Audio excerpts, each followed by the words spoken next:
Bonjour et bienvenue. Voici une petite série de vidéos sur la couleur au Moyen-Âge qui fait suite à celle de la commissaire d'exposition Sophie Marin. Dans la première vidéo, nous vous proposons une introduction générale et un questionnement sur la perception que nous portons aujourd'hui sur des œuvres. Nous aborderons également la polychromie des sculptures de l'exposition. La polychromie est l'application de la couleur que l'on rajoute sur des sculptures afin de les rendre plus vivantes et plus réalistes.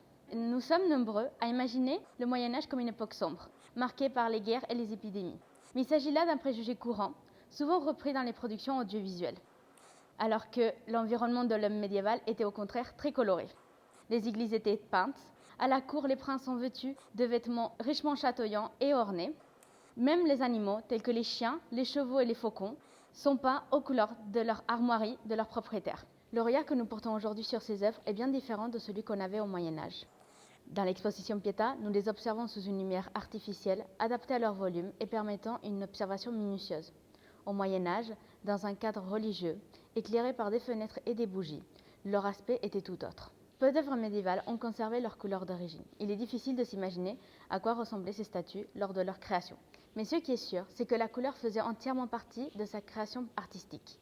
Et observer une Pietà sans se questionner sur sa polychromie peut nuire à sa compréhension.